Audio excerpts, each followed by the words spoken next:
Lundi dernier fut un jour merveilleux et tant attendu des fans de The White Lotus, puisque la célèbre série de Mike White est revenue avec une nouvelle saison dont on espère qu'elle nous laissera sur le cul. Bien entendu, le créateur de la série joue gros. Les 2 premières saisons étaient exceptionnelles, récompensées par plusieurs Golden Globes et plusieurs Emmy, même si vous et moi savons que ces prix ne sont pas forcément gages de qualité de la série.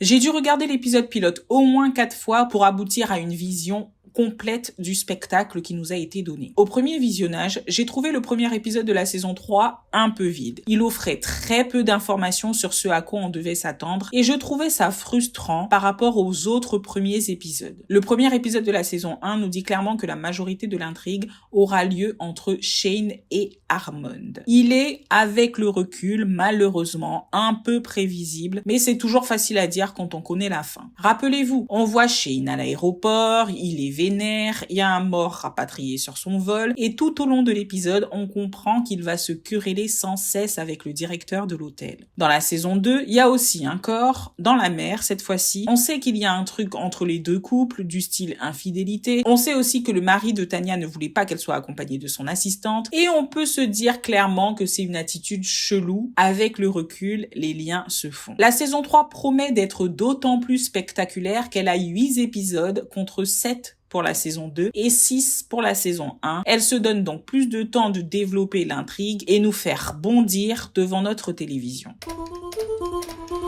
Bien que le générique précédent ait donné des informations intéressantes sur l'intrigue, je trouve avec celui de la 3e saison que c'est un peu moins le cas. On a des indications au sujet de la personnalité des personnages, mais pas clairement au sujet du rôle qu'ils vont jouer dans l'histoire. Je reviendrai avec une autre vidéo sur le décryptage du générique de la saison 2, qui selon moi surpasse réellement et sans conteste celui de la saison 1 et de la saison 3.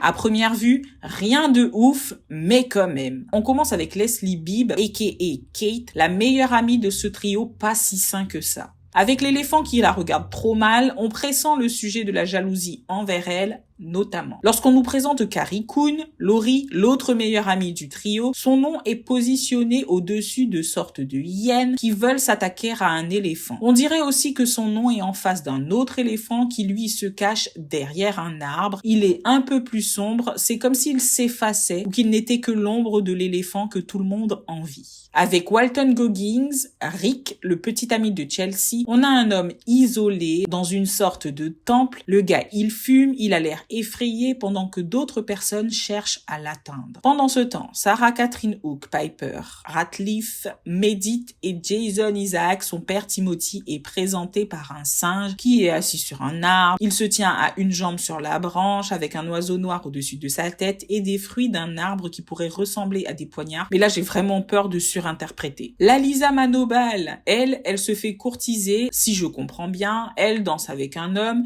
et vous la connaissez, cette Lalisa, puisqu'elle est aussi l'une des chanteuses du groupe hyper connu de K-pop Blackpink. Quant à Michelle Monaghan qui interprète Jacqueline Lemon, elle se pavane et joue de sa beauté, normal. Dans la série, elle est une actrice célèbre qui passe à la télé. Elle est aussi la première amie de ce trio, presque toxique d'amis d'enfance, jalousée pour son statut, bien entendu. Bon, Sam Nivola, a.k.a. Lachlan, lui, il se cache sous l'eau, et compte tenu de ce qu'il est dans la série, ça paraît cohérent. Désormais, on a Lake Patravadi, parée au bord d'un fleuve, torse nu. Elle tient dans sa main une créature mythologique mi-oiseau, mi-femme. Cette créature s'appelle Garuda. Dans la mythologie bouddhiste, elle est souvent représentée comme étant un être mythique, avec un haut du corps humain et des ailes symbolisant l'énergie spirituelle et la capacité de surmonter les illusions. Il est considéré comme le roi des oiseaux. Il est aussi un ennemi naturel des serpents, représentant la conquête sur les émotions négatives telles que la jalousie et la haine. Dans certaines traditions, Garuda est également associé à la perfection de l'altruisme. Ensuite, Parker Posey, Victoria, la mère Ratliff, elle est complètement défoncée, ou en attente de défense, on sait pas trop. Alors qu'un crocodile remonte le fleuve, on a un grand oiseau blanc qui est Natasha Rothwell, qui aussi donne ses traits à notre tendre Belinda. Au bord du précipice, elle semble attirer attirée soit par son reflet ou peut-être effrayée par lui, on sait pas vraiment. Ce qui est sûr, c'est qu'un danger la guette et on verra plus tard ce que pourrait être ce danger. S'ensuit un tableau avec des esprits près d'un temple, des animaux qui se battent, puis Patrick Schwarzenegger nous est présenté, en même temps qu'un tableau de femmes effrayées par deux hommes. Peut-être est-il un prédateur qui emmerde les femmes. Taime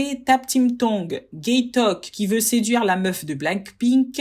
Il se bat contre des tigres pendant qu'un buffle qui symbolise la persévérance, mais aussi, d'après ce que je sais, la campagne de laquelle viennent beaucoup de jeunes femmes, parfois belles, qui émigrent vers la ville afin de trouver un avenir meilleur. Le buffle regarde. Il regarde gay talk. Et ce buffle pourrait être Mook, et qui est la Lisa. Enfin, notre bien-aimée Aimée Lou Wood, que vous avez forcément vu dans Sex Education en tant que Aimée et à laquelle j'ai dédié une vidéo tout entière, tout simplement parce que je l'aime. Elle, dans le générique, elle est un chien ou un truc du genre qui regarde un tigre s'en prendre à une autre bête, mais elle est presque effacée par les couleurs du tableau. Une horde de singes semble envahir les lieux pendant que 4 femmes tentent de ne pas se faire atteindre, l'une pointant un serpent. Il y a des scènes de chaos, de tuerie, une reine qui mène des troupes, un bateau qui tente de s'enfuir et des gens qui se font manger et couler par des animaux mystérieux de la mer. Ensuite, 2 vieux qui refusent de les voir. Bref, l'interprétation me semble compliquée, donc je vous laisse me dire ce que vous en pensez en commentaire. Mais ce générique va clairement servir à alimenter pas mal de spéculations au sujet de la suite de la saison. Certains commentaires disent que la musique du générique semble de plus en plus sombre, mystérieuse et hantée, ce qui est très intéressant quand on sait qu'un personnage parlera de l'omniprésence des esprits en Thaïlande. Ces mêmes commentaires se disent que la saison 3 de The White Lotus risque du coup d'être la saison la plus sombre.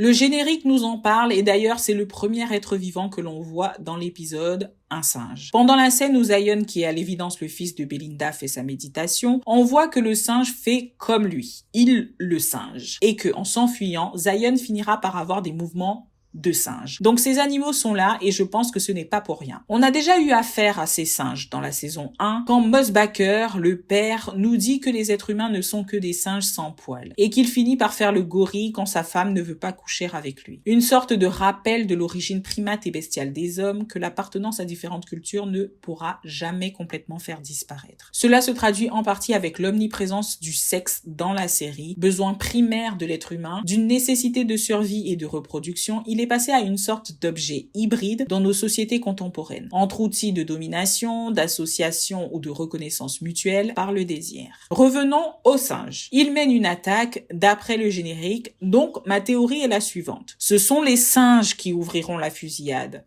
Pourquoi ? Parce que c'est drôle. Souvenez-vous, on nous parle d'un fruit toxique quand les Ratliff prennent possession de leur villa. Kate, du trio de blondes, nous dira qu'il ne faut pas les nourrir parce qu'ils deviennent agressifs. Mais surtout, la première fois que l'on nous présente les 3 enfants Ratliff, ils sont mis en scène comme les singes de la sagesse. Celui qui ne voit rien, celui qui n'entend rien, et celui qui ne dit rien. Peut-être est-ce une posture qu'ils tiennent face aux affaires douteuses de leur père, qui sait. Quoi qu'il en soit, dans la culture bouddhiste, qui est majoritaire en Thaïlande, les singes de la sagesse signifie qu'il faut ignorer les fautes des autres. Ignorer les fautes des autres et se garder de la perversité afin de se protéger du mal. Ou peut-être que les singes seront une diversion pour faire fuir les tireurs. Je me dis que s'ils sont censés protéger les gens du mal, comment est-ce qu'ils pourraient être à leur origine ? Mais j'avoue que j'ai un petit faible pour la version des singes tueurs nourris aux fruits toxiques de l'arbre Pong Pong. Par ordre d'arrivée au White Lotus, nous avons Rick et Chelsea. On a un des couples des plus bizarres. Chelsea est gentille, polie, attentionnée et visiblement intéressée par cet homme qui a franchement l'air d'un gros dégueulasse. Et j'avoue que l'origine de cette attraction demeure pour moi mystérieuse. Rick semble avoir des problèmes avec la justice ou avec la douche, mais en tout cas il a un problème avec quelque chose puisqu'il est interdit de territoire en Australie, il est attiré par les gens riches, ce qui laisse penser que la richesse qu'il a pu amasser ne l'a pas été de manière très légale et éthique. Il fume beaucoup trop, s'est éloigné du bien-être et de l'illusion du bonheur, mais il est avec cette fille qui doit lui offrir quelques plaisirs de chair en contrepartie de vacances qu'aucune de nous ne voudrait refuser. Criminel en puissance, il va certainement jouer un rôle crucial dans le drame qui va voir le jour au White Lotus de Thailandka. Le père Ratliff le flaire tellement qu'il ne peut pas le blairer. Son obsession pour le mari de Sritala Hollinger est vraiment douteuse et par-dessus tout, Son look le rapproche très fortement des EDDL. Oui, les expats de la loose. Ces expats de la loose, c'est une autre version des hommes blancs un peu riches ou de la classe moyenne qui viennent profiter de la vie touristique thaïlandaise, si vous voyez ce que je veux dire. Chelsea, quant à elle, c'est une énigme. Autoritaire mais soumise, elle se coltine ce blaireau pour fuir son ancienne vie de prof de yoga. Elle vient donc profiter de ce centre de bien-être, mais elle nous annonce une nouvelle qui devrait, selon ma théorie, nous mettre la puce à l'oreille. Elle a dit qu'elle était prête à mourir. Et à la fin,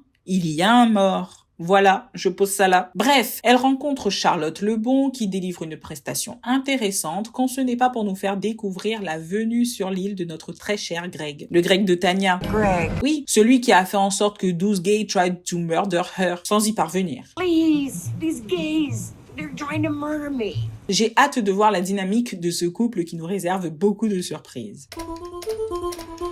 L'odeur nauséabonde de l'inceste qui s'échappe de toutes les interactions de ces gens me donne littéralement envie de vomir. Le premier fils, interprété par le fils de Schwarzenegger, est le pire des trous du cul que cette série ait porté. Avant Cameron de la saison 2 et même avant Shane Patton de la saison 1. Lui, il bat des records. En plus d'introduire sans raison apparente le sujet de la sexualité de son frère et de sa sœur, il drague les femmes d'une façon tellement incel des années 60 que je me demande comment est-ce qu'il arrive à faire croire à qui que ce soit que lui là, il a déjà pu avoir l'honneur de pécho. Il est lourd, suceur des pompes de son père, il marche clairement dans ses pas en étant une copie pas très enviable, dont la personnalité ne semble qu'une caricature. Lui, c'est Saxon. Ensuite, Piper. Elle, j'en sais rien. Déjà, elle est là pour rédiger son mémoire, mais elle fait des remarques un peu bizarres à son père. On a l'impression qu'elle veut se prémunir d'être moquée parce qu'elle demande à son père de ne pas évoquer le thème de son mémoire. Bon, bizarre. Elle semble un peu perdue, un peu trop attachée à son petit frère. Elle veut explorer la religion bouddhiste, mais ne semble pas réellement convaincue par le chemin qu'elle emprunte.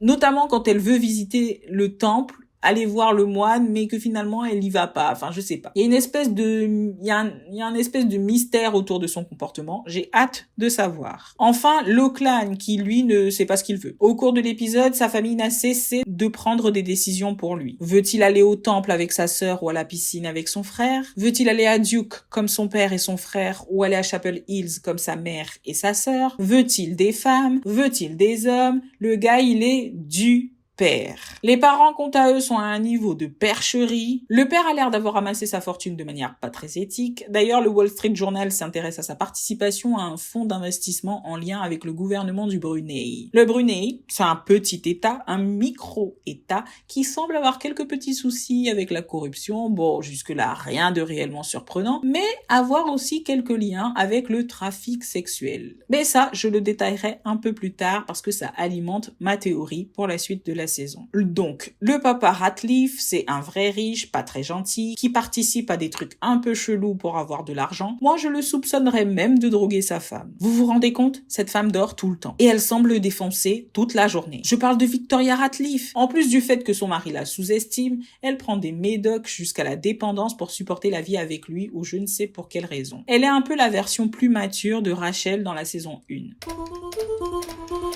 Jamais de ma vie je supporterais d'avoir des copines qui sont supposées être mes meilleures amies mais avec lesquelles règne une ambiance de méfiance, comme c'est le cas avec ces trois femmes. Laurie et Kate semblent jalouses de Jacqueline, mais c'est surtout Laurie qui est la plus à plaindre car elle n'est pas riche comme les deux autres et elle se sent exclue. Enfin, elle se sent exclue, elle est exclue. D'ailleurs, ça se symbolise par le fait qu'elle est la chambre la plus éloignée du groupe. Elle semble à la merci de ses insécurités que la proximité avec ses copines fait remonter à la surface. Une théorie sur internet dit qu'elle couchera avec Saxon dans un moment de déprime juste pour nourrir son ego. En fait, Saxon, il a fait des avances à Jacqueline parce qu'elle est actrice, mais comme cette femme est inatteignable, il se rabattra peut-être sur Laurie qui, elle, et désespérée. Belinda est un personnage intéressant de la saison puisqu'elle fait le lien avec toutes les autres. Greg la connaît, bien qu'on ne sache pas si elle connaît Greg à son tour. Le coup que lui a fait Tanya dans la saison 1 l'a certainement marquée et je sens qu'elle va nous raconter comment est-ce qu'elle a vécu cette trahison. Souvenez-vous, Tanya fait croire à Belinda qu'elle financera son projet d'entreprise parce qu'elle se sent seule et ne connaît que l'argent comme moyen pour retenir les gens. Alors que Belinda semble empathique et il semble aussi que Belinda aurait pu rester en compagnie compagnie de Tanya, même si elle n'avait pas agité le chiffon rouge de l'argent. Une fois que Tanya trouve ce qu'elle croit être de l'amour avec Greg, elle laisse tomber Belinda et piétine ses espoirs d'entrepreneuriat. D'où le burn-out dont elle parle. Cet échange, le fait pour Belinda de venir depuis Hawaï jusqu'en Thaïlande, est un moyen de s'évader pendant 6 mois, même s'il semble que ce voyage ne sera pas de tout repos.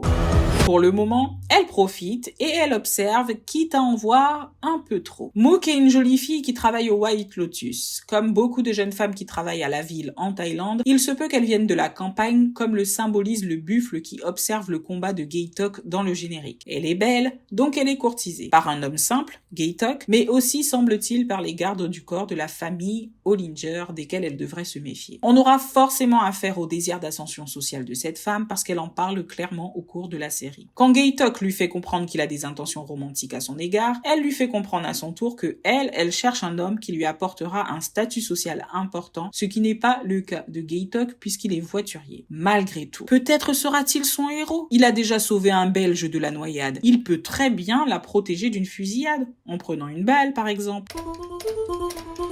Entre nous, il a des vibes de Sisra. Désolé, mais la manière dont il parle au serveur quand il décide de débarrasser la table du trio de blondes alors qu'elles n'ont pas fini de manger, ça fait très colon. Mais bon, je n'ai pas grand-chose à dire de lui, mais bien entendu que Kunsri Tala est majeure dans cette histoire. Son mari est un riche états-unien, c'est elle qui a le Garuda dans le générique et Rick convoite sa fortune, en plus du fait qu'elle soit une ancienne chanteuse populaire de Thaïlande. Pour moi, c'est Chelsea. On sait que dans un épisode pilote, tout est important. Je vous rappelle qu'elle sort de nulle part, qu'elle est prête à mourir pour que son mec aille au fond de ses soucis et retrouve la joie qui lui manque. D'autres disent que c'est Belinda, qu'elle verra quelque chose qu'elle ne devra pas voir et qu'elle sera en danger. D'autres disent qu'elle ne mourra pas parce qu'elle a fait une offrande à Brahma et donc que ce dieu se chargera de la protéger. D'autres personnes ont pu dire que Greg finira par venir après elle du fait qu'elle sache qu'il était avec Tanya. Ça, par contre, j'y crois moyen. Peut-être n'est-il qu'une diversion. But I think that's the thing of this season. There are so many red herrings. I, at a certain point, even when I was watching the episodes, confused myself. Et que son sort nous tiendra en haleine pour la saison 4. Puisque oui, la série est déjà renouvelée pour une 4e saison. Pour le reste, je n'en ai aucune idée, mais je vous laisse me donner vos avis les plus fous sur la saison en commentaire. Vous connaissez bien sûr la mauvaise réputation de la Thaïlande, tourisme sexuel, prostitution des mineurs, des femmes ou des homosexuels, et connaissant Greg, ça peut être une piste. Surtout quand on se souvient du personnage de Jack dans la saison 2 qui est joué par Leo Woodall. Sachant que le tournage a eu lieu dans les villes de Bangkok, de Phuket et de Koh Samui, sachant aussi que les 2 premières villes sont des villes touristiques réputées pour attirer les occidentaux un peu vicieux, je ne serais pas étonné que Mike White ait décidé de livrer un scénario en accord avec la réalité locale. Quoi qu'il en soit, le territoire est mis à l'honneur avec des lieux splendides, la nature est autant actrice de la série que les autres et c'est éblouissant.